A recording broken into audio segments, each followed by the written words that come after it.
మంత్రి నారా లోకేష్ గారు ఇటీవల ఒక గట్టి ప్రయత్నం చేస్తూ ఉన్నారు. తనను తాను అత్యంత సంస్కారవంతమైన రాజకీయాలు చేసే నాయకుడిగా, చాలా హుందాగా ఉండే నాయకుడిగా, తానే కాదు తన చుట్టూ ఉన్న వాళ్ళు, తన పార్టీలోని కార్యకర్తలు కూడా అంతే సంస్కారవంతంగా రాజకీయాలు చేయాలని కోరుకుంటున్న నాయకుడిగా తనను తాను ఎలివేషన్ చేసుకోవడానికి ప్రయత్నం చేస్తూ ఉన్నారు మంత్రి నారా లోకేష్ గారు. అయితే ఆ ప్రయోగం ఈసారి మాత్రం వికటించింది. వెంకట్ అనే తెలుగుదేశం పార్టీ కార్యకర్త, వాసిరెడ్డి టీడీపీ అని ఉంది ఆయన అకౌంట్ మీద. ఆయన ఒక ఏఐ వీడియోను జనరేట్ చేసి ట్విట్టర్ లో పోస్ట్ చేశారు. అదేంటంటే పవన్ కళ్యాణ్ గారు, చంద్రబాబు గారు, నారా లోకేష్ గారు నడుచుకుంటూ వెళ్తుంటే జగన్మోహన్ రెడ్డి గారు ఆ పక్కనే రోడ్డు పక్కన కూర్చొని నాకు ప్రతిపక్ష హోదా ఇవ్వండి అని అడుక్కుంటున్నట్టు, వెంట పడుతూ ఉన్నట్టుగా ఒక వీడియోను క్రియేట్ చేశారు. ఆ వీడియోను రీట్వీట్ చేసిన మంత్రి నారా లోకేష్ గారు తప్పు ఇలా చేయకూడదు, ప్రత్యర్థులను ఇలా కించపరచడం తప్పు అంటూ ట్వీట్ చేయడమే కాకుండా ఆ వీడియోను రీపోస్ట్ చేశారు. ఆ వెంకట్ అనే వ్యక్తికి సంబంధించిన అకౌంట్లు అయితే ఏ 100 మందో 1000 మందో చూసేవారేమో. కానీ నారా లోకేష్ గారు ఆ వీడియోని రీపోస్ట్ చేసి, పైగా తానేమో అలా చేయొద్దని చెప్తూ ఉన్నట్టుగా చేసి, దాన్ని ఇంకా విపరీతంగా దాదాపు 1.5 మిలియన్ మందికి చేరేలాగా నారా లోకేష్ గారు చేశారు.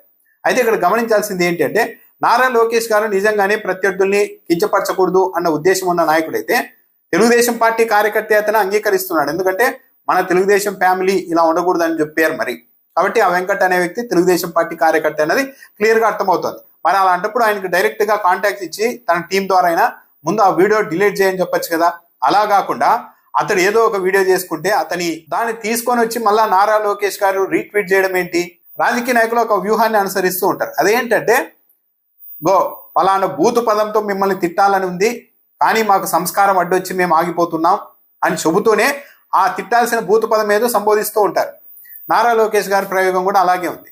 ఒకవైపు ఏమో ఇలా కించపరచకూడదు అంటూనే ఎవరు ఆ వ్యక్తి, అతని స్థాయి ఏంటో కూడా తెలియదు, అతని ఉద్దేశాలతో ఆ వీడియో చేస్తే దాన్ని మళ్ళీ రీట్వీట్ చేయడం ద్వారా, దాన్ని ప్రమోట్ చేయడం ద్వారా జగన్మోహన్ రెడ్డికి వ్యతిరేకంగా తాను చేయాల్సిన ప్రాపగాండా చేస్తూనే మళ్ళీ తనకు తాను గొప్ప వ్యక్తిని, ప్రత్యర్థుల్ని కూడా గౌరవించే రాజకీయ నాయకుడిని అని చెప్పుకునే ప్రయత్నం నారా లోకేష్ గారు చేస్తున్నట్టుగా ఉంది. అయితే ఇక్కడే నారా లోకేష్ గారు పొరపడ్డారు. మంత్రి నారా లోకేష్ గారు ఎప్పుడైతే ఇలా నీతులు చెప్పడం మొదలు పెట్టారో, వైఎస్ఆర్ కాంగ్రెస్ పార్టీ వాళ్ళు, తెలుగుదేశం పార్టీ వాళ్ళు గతంలో ఎంత గలీజ్ గా బూతులు పెట్టారు. ఇక స్పేస్ లో అయితే ఆ వీడియోని కూడా వైసీపీ వాళ్ళు బయటకు తెచ్చారు. తెలుగుదేశం పార్టీ వాళ్ళు మాట్లాడుకుంటున్న మాటలు అసలు చూడడానికి కూడా భయంకరంగా ఉన్నాయి.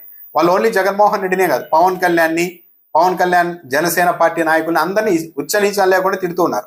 అవి కూడా తీసుకొని వచ్చి నారా లోకేష్ దగ్గర పోస్ట్ చేస్తూ కామెంట్ బాక్స్ లో మరి దీనికేం సమాధానం చెప్తారు అంటూ ప్రశ్నిస్తూ ఉన్నారు. దాంతోపాటు ఇంకో విషయాన్ని కూడా వైఎస్ఆర్ కాంగ్రెస్ పార్టీ వెలుగులోనికి తెచ్చింది. నారా లోకేష్ గారు ఎవరైతే ఇలా ఉచ్చనీచాలు లేకుండా బూతులు తిడుతూ ఉన్నారో అలాంటి తెలుగుదేశం పార్టీ కార్యకర్తల్ని నారా లోకేష్ గారు ట్విట్టర్ లో కొందరిని ఫాలో అవుతున్నారు చూడండి అంటూ వైఎస్ఆర్ కాంగ్రెస్ పార్టీ వాళ్ళు మొత్తం అదంతా స్క్రీన్ రికార్డులు అంతా తెచ్చేశారు. జేపీ అనే అకౌంట్ ని మంత్రి నారా లోకేష్ గారు ఫాలో అవుతున్నారు. మరి ఇప్పుడు ఫాలో అవుతున్నారు లేదో ఈ క్షణం తెలియదు, కానీ ఆ అకౌంట్ లో జేపీ అనే ఆయన తెలుగుదేశం పార్టీ గారు జయప్రకాష్ నారాయణ గారు ఈ జేపీ అని పెట్టుకున్నారు. ఆయన ఉచ్చ నీచాలు లేకుండా పచ్చి బూతులే, కామెంట్ పెట్టినా పచ్చి బూతులే, పోస్టులు పెట్టినా పచ్చి బూతులే.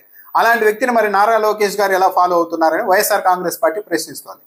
మంచోడు మణి అనే మరో తెలుగుదేశం పార్టీ కార్యకర్త అయితే మాజీ ముఖ్యమంత్రి జగన్మోహన్ రెడ్డి గారి సతీమణి గారిని ఉద్దేశించి ఇంకా అవి చెప్పడం కూడా సాధ్యం కానంత మాటలు. అంటే మన ఇంట్లో ఒకరు ఆడవాళ్ళు ఉంటే ఇలా తిట్టరేమో, అసలు ఆడవాళ్ళంటే ఏంటో కూడా తెలియని వాళ్ళే ఇలా మాట్లాడతారేమో అన్నంత భయంకరంగా అతడు ఉన్నాయి. మరి అతన్ని అరెస్ట్ చేయాలి కదా, అతని మీద కేసు పెట్టాలి కదా, కనీసం ఇలా చేయొద్దని చెప్పాలి కదా. అతను మళ్ళీ నారా లోకేష్ ఫోటో, చంద్రబాబు నాయుడు గారి ఫోటో పెట్టుకొని తిరుగుతున్నారు. వీళ్ళంతా సరే నెటిజన్లు అనుకుంటే, కిరాక్ ఆర్పి అనే ఆయన తెలుగుదేశం పార్టీ కండువా వేసుకొని టీవీ డిబేట్లలో కూడా ఉచ్చనీచాలు లేకుండా మాట్లాడుతుంటారు. తిరుమల లడ్డూలు అసలు నోరేలా వస్తుంది? ఆ వెంకటేశ్వర స్వామి అంటే ఇలా భయము భక్తి అనేది ఉందా? తిరుమల లడ్డూలో రోజా కొవ్వును కలిపారు, అందుకే రోజా ఆనందపడుతోంది, నా కొవ్వును కలిపారని మాట్లాడారు. అతను తెలుగుదేశం పార్టీ కండువా వేసుకుంటారు. ఇటీవల ఆయన పుట్టినరోజు ఏమో తెలియదు కానీ ఇలా మాట్లాడిన వ్యక్తిని ముఖ్యమంత్రి చంద్రబాబు నాయుడు గారు పిలిపించుకొని లడ్డూ తినిపిస్తున్నారు. స్వీట్ తినిపించి నోరు తీపిచేసే పరిస్థితికి వచ్చారు. ఆ ఫోటోలు కూడా బయట తిరుగుతున్నాయి. అంటే మరి ఎంకరేజ్ చేస్తున్నది నిజం కాదా? సీమరాజు అనే ఆయన ఆయన మాట్లాడితే ఇంకా అది మామూలుగా ఉండదు, రకరకాలుగా మాట్లాడుతూ ఉంటారు అందరినీ. మరి ఆయన ఎంకరేజ్ చేయడం లేదా? ఆయన చంద్రబాబు నాయుడుతో మీట్ అవ్వడం లేదా? సమావేశాలు పెట్టుకోవడం లేదా? టీడీపీ నాయకులతో అతనికి పరిచయాలు ఉన్నాయి నిజం కదా? ఉన్నాయి. కానీ వీటిని మాత్రం ఎక్కడా కంట్రోల్ చేయరు. అంతెందుకు నెటిజన్లు ఈరోజు ప్రశ్నిస్తున్నది ఏంటంటే, సరే వీళ్ళందరి గురించి చెప్తున్నారు కదా నారా లోకేష్ గారు, మీరు ప్రతిపక్షంలో ఉన్నప్పుడు ఏమేమి మాట్లాడారు? ఒక సందర్భంలో ఏదో ప్రస్తావన వస్తే అనవసరంగా జగన్ కూతురికే భారతీరెడ్డికి అని మాట్లాడారు. జగన్మోహన్ రెడ్డి కూతురు ఏం చేసింది?